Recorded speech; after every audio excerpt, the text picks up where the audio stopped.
BBC Urdu کے programme سیربین میں ایک بار پھر خوش آمدید۔ اب سے کچھ دیر بعد ذکر کریں گے خیبر پختونخوا کی موبائل عدالتوں کا، لیکن پہلے دیگر موضوعات کے ساتھ عنبر شمسی۔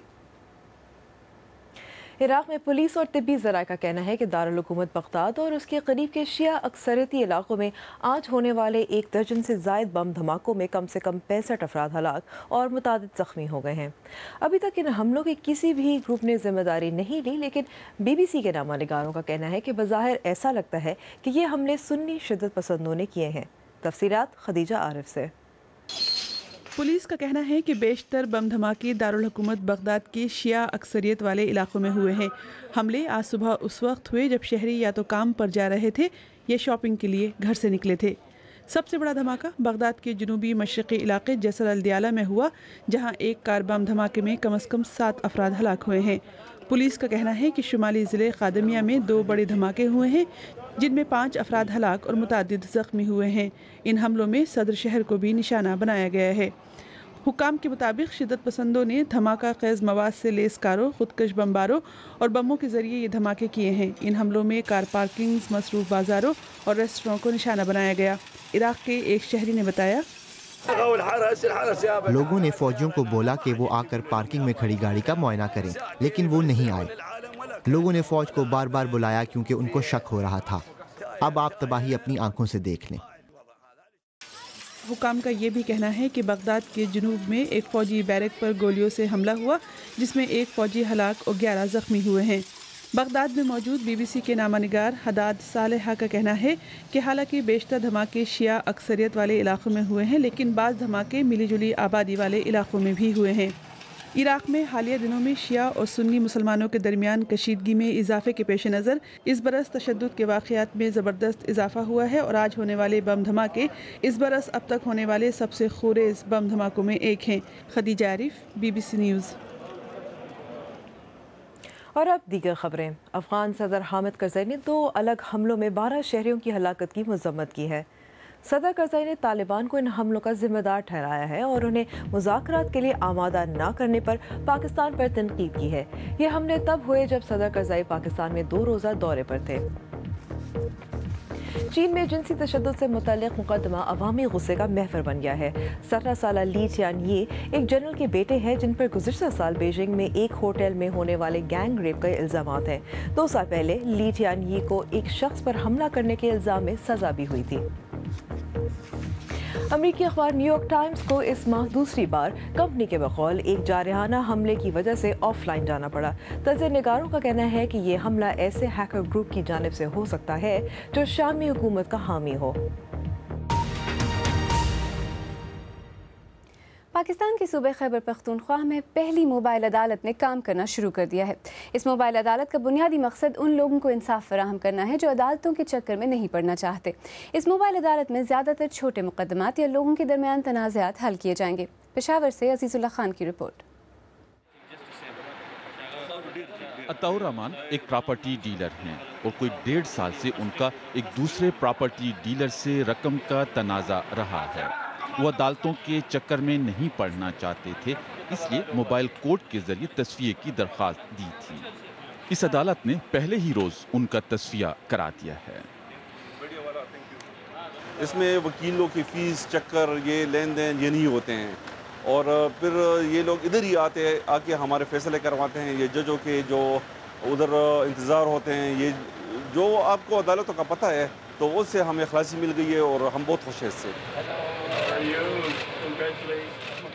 پاکستان میں موبائل عدالت کا یہ پہلا منصوبہ ہے اور بس میں عدالتی کارروائی کے لیے تمام سہولیات کا خیال رکھا گیا ہے اور اس پر کوئی 1.5 کروڑ روپے کی لاگت آئی ہے۔ پشاور ہائی کورٹ کے اس منصوبے کے تحت لوگوں کو مفت انصاف فراہم کیا جائے گا۔ مجھے امید ہے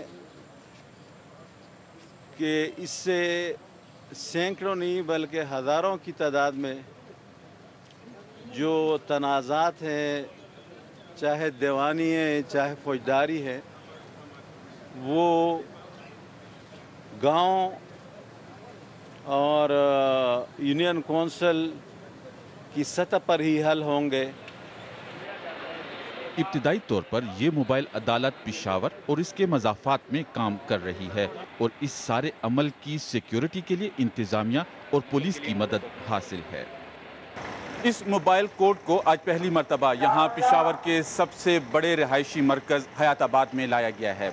इसके लिए यहाँ पर सख्त हिफाजती इंतजाम किए गए हैं और आज पहले दिन यहाँ कोई 30 के लगभग मुकदमात की सुनवाई हुई है। इस मोबाइल अदालत के लिए अब जजेस और वकला को सालिसी की तरबियत पिशावर में कायम जुडिशल एकेडमी में दी जा रही है। सालिसी का ये निज़ाम खैबर पख्तूनख्वा के बुनियादी जिरगे के निज़ाम के मुताबिक है। यूँ समझें कि बार एसोसिएशन के अंदर हम एक छोटा सा इदारा और डेवलप कर रहे हैं, जो कि वॉलंटियर जो लोग मीडिएटर्स बनना चाहते हैं उनको हम वहाँ पर ट्रेनिंग देंगे। एक बैच हमने ट्रेन किया है, बड़े अच्छे रिजल्ट उसके हैं और बड़े यूज़फुल काम कर रहे हैं। कुछ लोग यहाँ बैठे हुए हैं उनमें से जिन्होंने ट्रेनिंग की है हमारे पास। इस तरह के मंसूबे भी बाज़ इलाकों में तो कारगर साबित होते हैं, लेकिन मुबस्सिरीन का कहना है कि अदालतों में हज़ारों मुकदमात अरसे दराज से ज़ेर समात हैं। इसलिए आला हुकाम को चाहिए कि उन मुकदमात के फैसले वक्त पर कर दिए जाएं ताकि लोगों को इंसाफ मुयस्सर हो सके। Azizullah Khan, BBC news, Peshawar.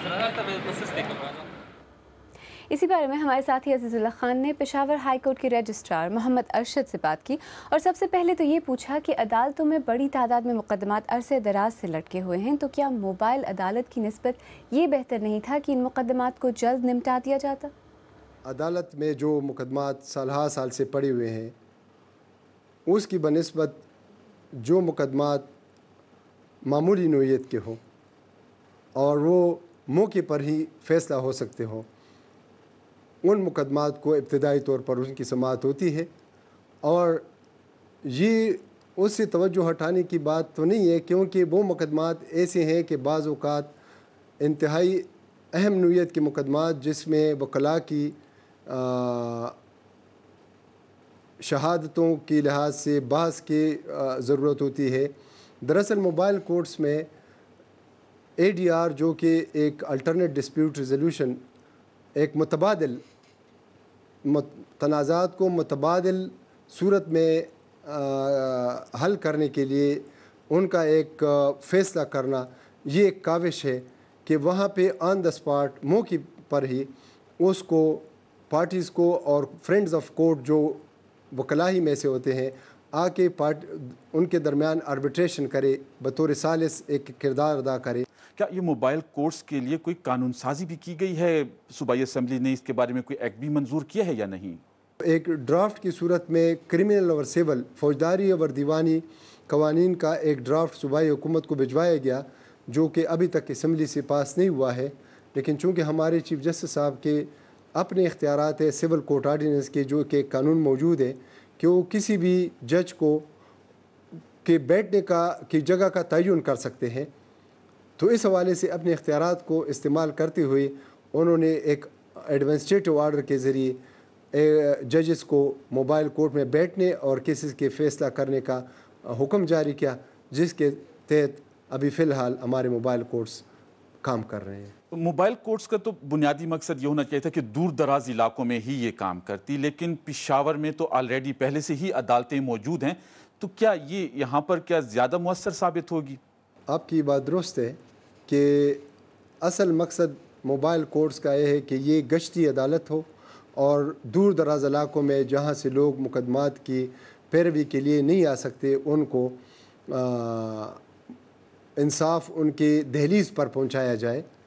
लेकिन ये चूँकि तजुर्बाती बुनियाद पे है, अभी UNDP के तावन से उन्होंने वादा किया है कि हम आपको मज़ीद इसी तरह के मोबाइल बस प्रोवाइड करेंगे, जो कि हम सूबे के दूसरे अज़ला में भी और दूर दराज के अज़ला में भी इंशाअल्लाह भिजवाएँगे और लोगों की दहलीज़ पर इंसाफ और सस्ता इंसाफ पहुँचाने के लिए उनके साथ हमारे मुज़ाकरात हो रहे हैं और उन्होंने इस पे वो आमादा है कि हमें वो मज़ीद बसें मुहैया करेंगे, जिसके लिए हम बाकायदा एक इंफ्रास्ट्रक्चर पे काम कर रहे हैं कि उनके लिए भर्ती, जजेस की भर्ती, स्टाफ की भर्ती और सब कुछ इंशाअल्लाह मुस्तक़बिल करीब में हम इस पे काम कर रहे हैं और हो जाएगा इंशाअल्लाह।